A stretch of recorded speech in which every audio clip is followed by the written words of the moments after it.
The Packers news today is hitting like a clap of thunder over the frozen tundra, and it's not the sound of a touchdown. While we're all dreaming of the Packers in the playoffs and a glorious path to the Super Bowl, the decisions by Matt LaFleur and general manager Brian Gutekunst are being dissected with a surgeon's precision.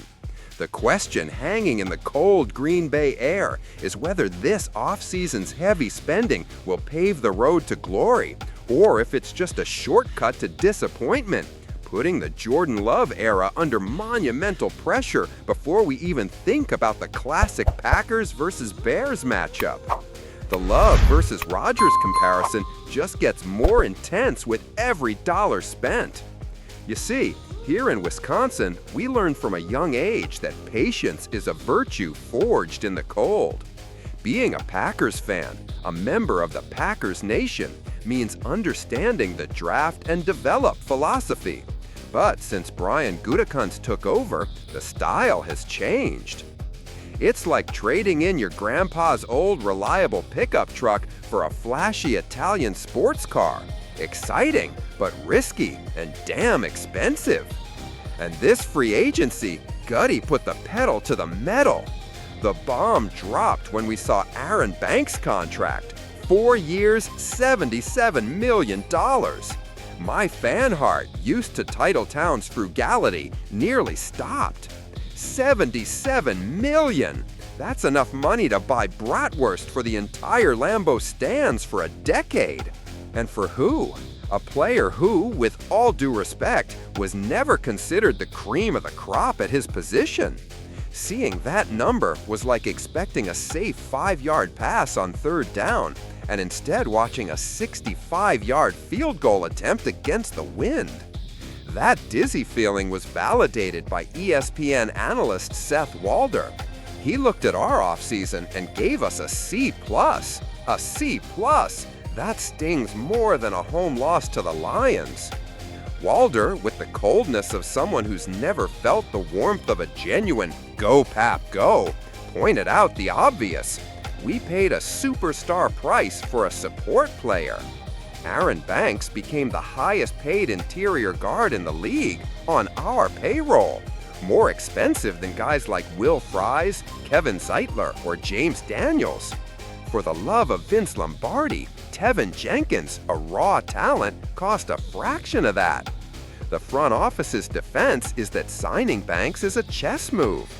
The idea, according to LaFleur's playbook, is that with Banks holding down the left guard wall, our Swiss Army knife Elkton Jenkins can finally slide over to center, where many believe he can dominate and solidify the entire offensive line, especially to open up craters in the run game. It's a bet on potential. They're not paying for what Banks was with the 49ers, but for what they believe he can become in our system. But why the high-stakes gamble? Because we know the answer deep in our green and gold souls. It's all about Jordan Love. After a season that gave us a glimpse of paradise, with passes that seemed guided by Bart Starr's own hand, priority number one is protecting him. The Packers' red zone sometimes looks more confusing than trying to build an igloo in the middle of a Milwaukee hurricane, and a dominant offensive line is the only cure. Gutekunst is trying to buy an insurance policy for our number 10, but the price is making us break out in a cold sweat, even when it's 15 below outside. And the criticism didn't stop there. The signing of cornerback Nate Hobbs for $48 million over 4 years also raised eyebrows. Yes, we needed help in the secondary, with the urgency of someone needing a space heater in January. But Walder said the price seemed a bit high for his production with the Raiders. It's the same pattern. Identify a need and fire the money cannon at it. Is the pressure to compete in the NFC North forcing us to pay a premium for talent? However, it's not all a winter of discontent. While we debate the multi-million-dollar contracts, there's a ray of sunshine on the horizon. The same ESPN analyst who criticized us also praised our best move of the offseason, drafting wide receiver Matthew Golden.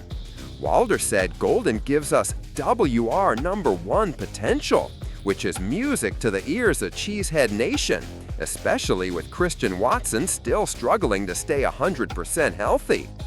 Seeing Love connect on a 60-yard bomb to a rookie like Golden in the future is like Santa Claus himself sleigh riding right into Lambeau on Christmas Day.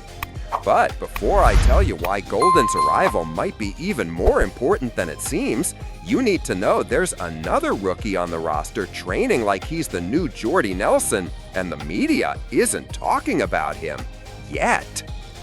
Why does the fan base never give up, even with these decisions that make our heads spin?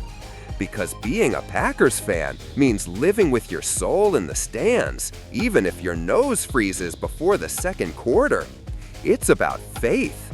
The same faith that turned a backup QB from Atlanta into Brett Favre and a kid from California into Aaron Rodgers. We keep believing in Jordan Love because the spirit of Titletown is about rebuilding with faith. The 2024 season hasn't started yet, but the pieces are on the board. The front office has placed its bets, and now it's up to Love, LaFleur, and the entire squad to prove the critics wrong. The ultimate triumph will be seeing this expensive offensive line become an impenetrable wall, and Jordan Love doing his own Lambeau leap into franchise history. If you love grassroots content from the heart of a fan who survived the Brett Hundley era, you know what to do. And in the next video, I'm going to tell you what a former Packers player revealed about the locker room behind the scenes and why it could define our entire season. Cheese, green, yellow, spirit. Controversial question for you. Jordan Love has the pressure of replacing a legend, but with these risky bets around him, is he really the future of the franchise, or are the Packers flirting with a new decades-long Super Bowl drought? Drop a comment.